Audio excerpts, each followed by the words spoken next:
واللہ یدعو الی دار السلام، اللہ تمہیں دعوت دیتے ہیں سلامتی کے گھر کی، جنت۔ ویہدی من یشاء الی صراط مستقیم، توفیق دیتا ہے جن کو چاہے سیدھے راستے کی، قرآن کا راستہ، اسلام کا راستہ، توحید و سنت کا راستہ۔ للذین احسنوا الحسنی وزیادہ، واسطے ان لوگوں کے جو احسن العلوم میں پڑھتے ہیں، الحسنی بہترین انجام، وزیادہ اور کچھ اور بھی، کہتے جنت تو ہے ہی، اللہ کا دیدار بھی نصیب ہوگا۔ صحیح مسلم میں ہے الحسنی الجنہ، اور زیادت کے نیچے لکھو النظر الیہ تعالی، اخرجہ مسلم من صہیب و ابن جریر عن ابی موسیٰ الاشعری۔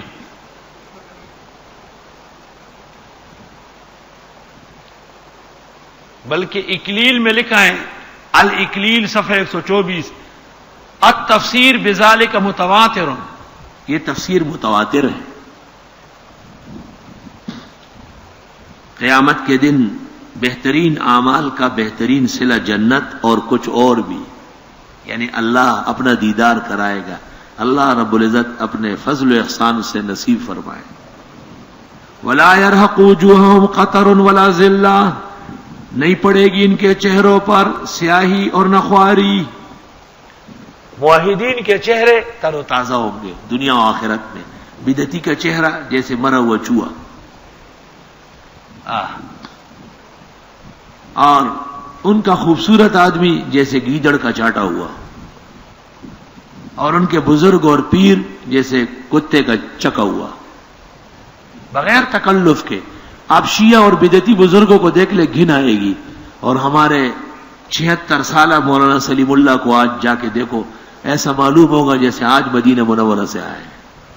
اس بڑھاپے میں بھی ایمان اور علم حدیث کا حسن ٹپک رہا ہے۔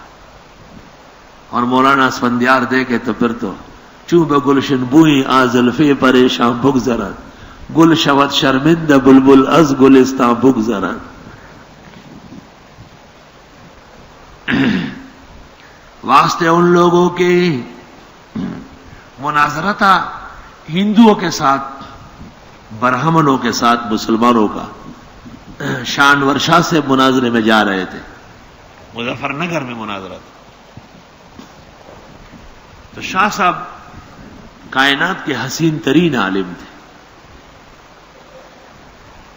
تو وہ پنڈت جو بیٹھا ہوا تھا اسٹیج پر، اس نے بے اختیار ہو کے کہا اگر حق حسن میں ہے تو شاید روئے زمین پر اس عالم جیسا حسین کوئی نہیں ہوگا۔ ارے شاہ صاحب رحمت اللہ علیہ کو دیکھ،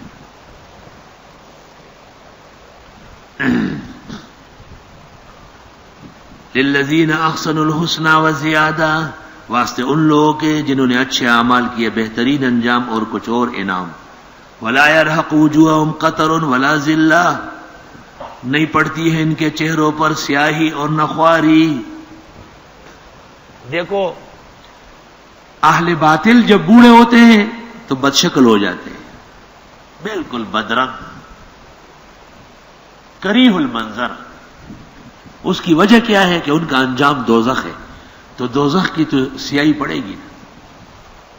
اور اہل حق جب قریب المرگ ہوتے ہیں تو نشان مرد مومن باتو گویم، چو مرگ آئے تبسم بر لب اوس۔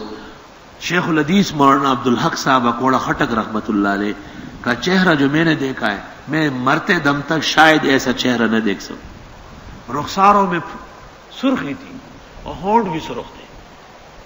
تو حضرت کے 80 سال کے قریب انتقال ہوا ہے۔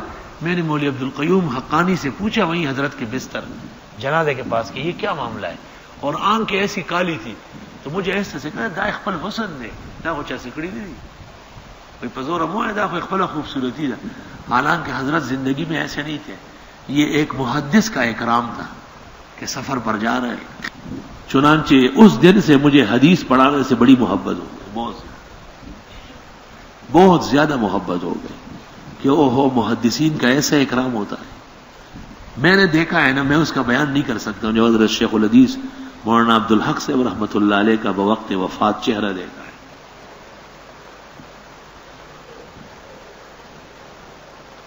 کیا شعر کہا؟ میں نے مولانا کو دیکھا وقت رخصت اے نفیس. اللہ مولانا عبید اللہ انور کا حال بھی ہمارے نفیس شاہ صاحب نے شعر میں ذکر کیا ہے کہ میں نے مولانا کو دیکھا وقت رخصت اے نفیس، چہرے انور جیسے کھلتی ہی کھلتی پھول کی کلی. حضرت کا چہرہ ایسے پھول کی طرح سجا ہوا تھا. حالانکہ علماء پنجاب جانتے ہیں کہ مولانا عبید اللہ انور سانولے رنگ کے تھے، سفید نہیں تھے. میں نے بھی حضرت کی زیارت کی ہے اور چہرہ جاذب تھا، بالکل آدمی کو کھینچتا تھا. وہ شخص جس کو ولی ابن ولی کہا گیا اور بجا کہا گیا ہے، اللہ تعالیٰ اپنے لاکھوں رحمتوں کی بارشیں برسائے.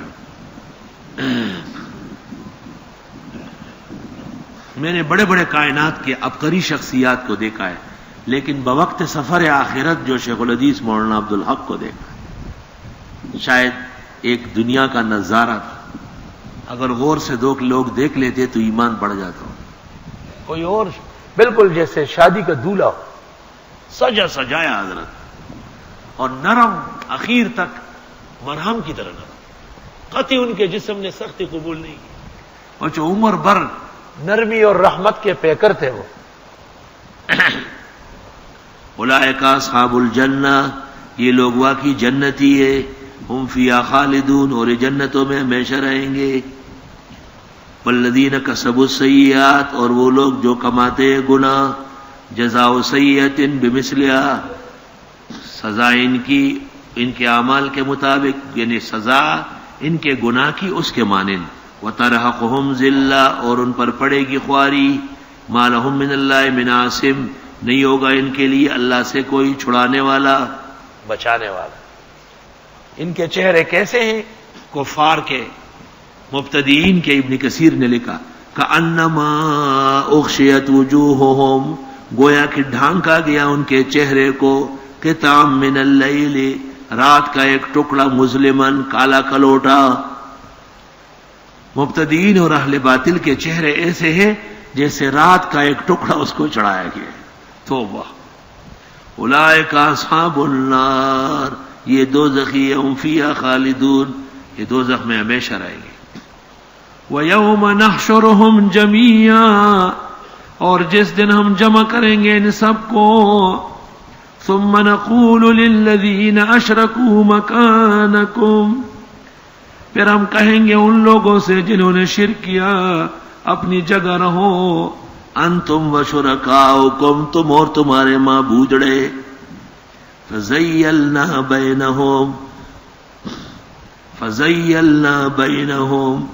پس ہم بود ڈال دیں گے، دوری ڈال دیں گے ان میں. وقال شرکاؤہم، کہیں گے ان کے معبود، ما کنتم ایانا تعبدون، نہ تھے تم صرف ہماری عبادت کرنے والے.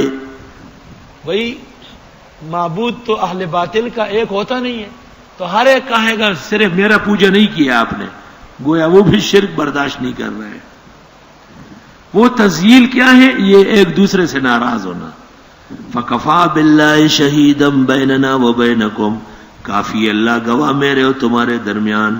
ان کننا عن عبادتکم لغافلین، یقیناً ہم تمہاری عبادت سے بے خبر رہے. ان مخففہ ان مثقلہ، کیونکہ اگر ان نہ ہوتا تو پھر یا انا کننا ہوتا یا انہو، تو دونوں سے زیادہ کم فرصت کے لیے ان کننا. علماء نحو کہتے ہیں ان مخففۃ عن مثقلۃ، ہم تمہاری عبادت سے ناواقف ہیں، ہمیں پتہ نہیں تم نے ہماری نیاز دی، ہمیں کیا ضرورت. معلوم ہے بزرگان دین غیب دان نہیں اور ان کے حال سے بے خبر ہے.